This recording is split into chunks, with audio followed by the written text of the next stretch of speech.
Time for Alamogordo Town News on Crazy Radio. I'm Anthony Lucero. When it comes to news on 95.1 FM, weather always comes first.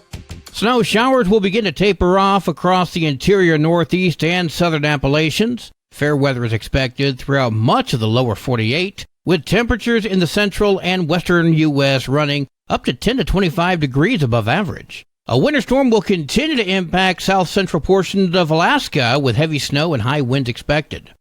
Closer to home, spring-like temperatures through Thursday, with showers returning on Friday. We'll have another look at the weather following this news.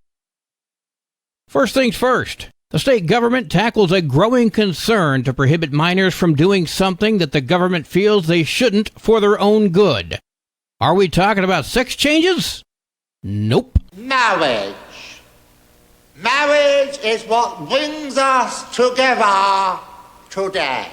A New Mexico House committee signed off on a bill that updates the state's marriage laws to ban all child marriages. House Bill 242 would change the law so that a New Mexico marriage license could not be issued to anyone under the age of 18. Under current laws, a 16 or 17-year-old can obtain a marriage license in the land of enchantment so long as they have written consent from their parents. The committee heard from several county-level officials in support of this bill, including Otero County's own Amber Mayhall, the Healthcare Services Director. Child marriage specifically overwhelmingly affects young children who are girls and puts these children at risk of sexual, physical, psychological, and financial abuse, and has the potential to increase the rate of psychiatric disorders for women who have married young compared to those who have married as adults. So kids are not mature enough to get married, but they are mature enough to take gender bender drugs or get sex reassignment surgery.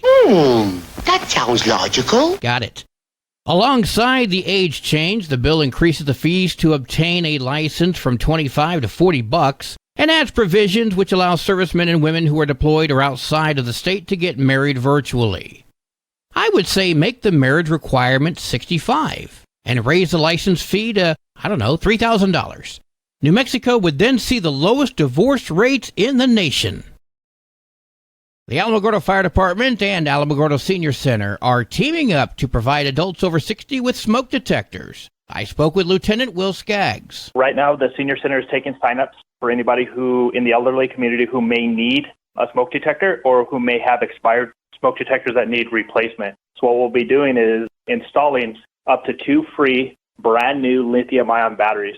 That means that the residents don't have to change the batteries and they don't have to worry for their smoke detectors for 10 years, and they're completely free. That's on February 10th. Contact the Alamo Senior Center to register or for more information. The Alamo Senior Center presents the Valentine's Day Dance. It's going to be held on February the 14th. That's on a Wednesday, and it's going to be here from 2 to 5 in the dining room. Dancing and music by Bull Rivers. The cost is $10. We're going to be having, for food, the brisket, baked potato, vegetables, a dinner roll, and dessert. Gloria speaking with Crazy Radio. If you have any questions, call 575-439-4150. The Village of Tularosa is having a community watch program meeting on February 19th at 6 p.m. That's at the old community building on Bookout Street. I spoke with Chris Rupp about what to expect. Recently here in Tularosa, we've had a big influx and change in our police department. And so we've been lacking some officers, and we've had a lot more criminal activity throughout the community. Our goal is to get the community together. That way we could talk to a lot of the people in the community, find out exactly what some of their concerns are, ways we might be able to address it, and again, maybe just educate some of our public on things they can and can't do. Basically, watch out for them and their neighbors as well. For details, check out the Making a Difference Tularosa Facebook page or call Rupp at 575-430-1002. Well, today is Tuesday. It's time for an introspection with Pastor Johnny Walker. This is Johnny Walker with today's introspection. Just a word of encouragement, a little sunshine to put in your pockets. Steps. The very word can invoke a sense of tedium and monotony. We often see them as obstacles. They are the very essence of progress. As a young and carefree kid, I saw no value in steps. I would bound them up, skipping them 2 or 3 at a time. Until one day, my overconfidence got the better of me, and I stumbled and fell on those steps. It was in that moment of falling that I realized the immense significance of these seemingly insignificant objects. It hurt. Everyone was watching, and I didn't feel like getting up, but I knew I had to. That fall taught me humility. That fall taught me the importance of respecting the process, of embracing the journey, learning from mistakes, placing value on the advice of other experienced stair climbers, rather than racing towards the destination and fussing at those in my way. In that very moment, I began to understand that the race of life is not won by the swift or the strong, but by those who endure to the very end. Each step, each obstacle is a chance for growth, for development, for becoming the best version of ourselves. It was through this realization that I discovered a higher power at work. God, in His infinite wisdom, orders our steps. He has a plan for us, a purpose that extends far beyond our limited understanding. We are not wandering aimlessly. We are not moving on our own. There is a path laid out before us, a course that we must tread. As I embraced this truth, a sense of peace washed over me. No longer did I feel the need to rush, to expedite the process. God was not only working on my destination, but He was also working on me.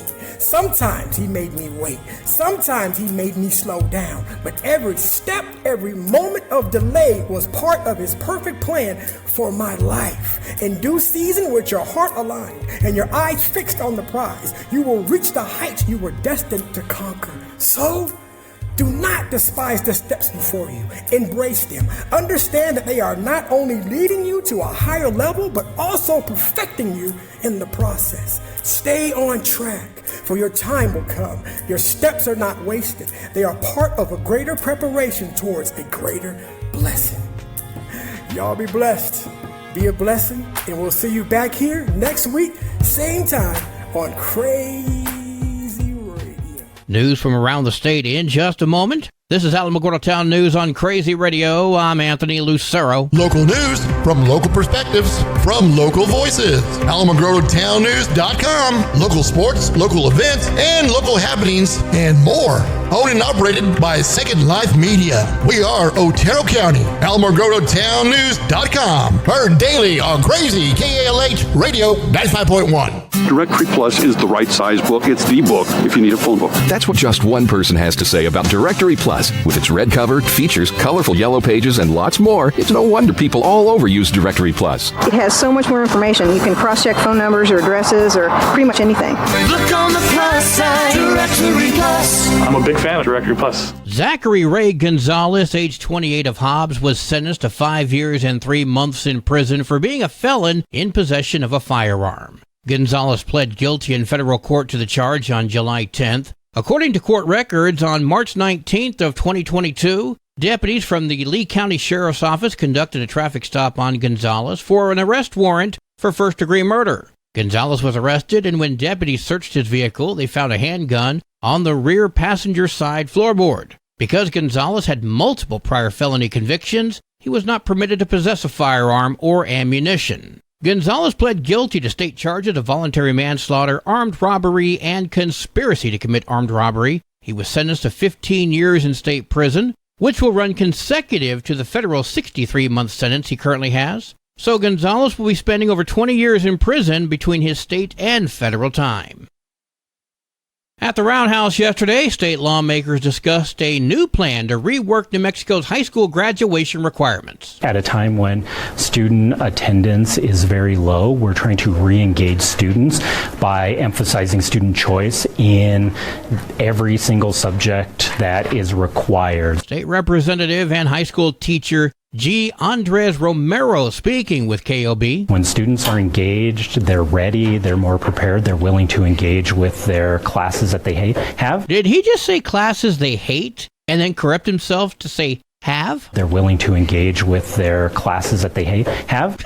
I thought so. New Mexico's graduation rate is around 76%, which is about 10 points lower than the national average. So this plan is focused on student flexibility. High schoolers would still need 24 credits to graduate, and that includes 4 years of English, math, and social studies, 3 years of science. In each of those subjects, students will be able to choose at least a class that is of interest to them. We're also emphasizing career technical education throughout the bill, so students that are college-bound or may be college-bound can pursue that pathway, and students that may be on a career pathway can also do that, or they can experiment with both. There would be some new requirements as well, including a personal financial literacy section folded into the social studies requirements, as well as a health class, which would cover sexual abuse and assault. However, Algebra 2 would no longer be required, but schools would still have to offer it. Whitney Holland, the president of the American Federation of Teachers New Mexico, praises these proposals. When I hear superintendents, school board, teachers, practitioners, educators, the whole educational ecosystem turn out in support of something. And so that signals to me we're on the right page, we're doing the right thing. And when I hear politicians as well as the union on the same page, I tend to have dark feelings of dread. And when I hear that we're lowering what it takes to graduate high school to simply inflate graduation numbers, I think we're setting up these kids for failure. HB 171 unanimously cleared the House Education Committee yesterday morning. A national nonprofit organization is providing legislators with tools to evaluate science and use evidence to help answer critical questions. Jason Espinoza reports from the Roundhouse. Science is Us, a nonprofit, nonpartisan initiative headquartered at the American Association for Advancement of Science, is providing policymakers with tools to evaluate science and use evidence to help answer critical questions. Science is Us works collaboratively with business, agricultural, nonprofit, and community leaders in states and localities across the country to tell the story of the impact of science and engineering on the economy and jobs. Rachel Carestis, Executive Director of Science is Us, tells us more about their publicly available resources. STEM not only drives the majority of the nation's economy and jobs, science and evidence can help policymakers reach more efficient and effective solutions. We have tools to help legislators be better prepared. For example, we've put together a scorecard that can be used to rate the individual attributes of information to determine its overall quality and reliability. Does it include different sources? Is it transparent? Can you access it easily? We've also compiled a list of telltale signs to help identify misleading statistics and a series of questions to ask when reviewing data and evidence. All of these resources can be found on our website at scienceisus.org/tools. For the New Mexico News Network, I'm Jason Espinoza. And a quick heads up, construction will begin today on a stretch of US 70 that runs through Las Cruces between mile marker 149 and 150, and that's going to last through October. Be advised if traveling. Sports and weather are next. You're listening to Alamogordo Town News on Crazy Radio. I'm Anthony Lucero. They are role models and educators. Their work requires a great deal of time and energy for very little pay. Who are these unsung heroes? Thanks, Coach. Thanks, Coach. The simple truth about education-based athletics in New Mexico is this. Without a committed team of coaches and administrators, they just wouldn't be possible. School sports, they bring out the best in all of us. This message presented by the New Mexico Activities Association and the New Mexico Athletic Directors Association. There are 41 games for New Mexico girls basketball today, including Ruidoso at Hatch, Mescalero at Capitan, Tularosa at Cloudcroft. Wow! Go Lady Cats. Mayfield comes to Alamogordo. Go Lady Tigers.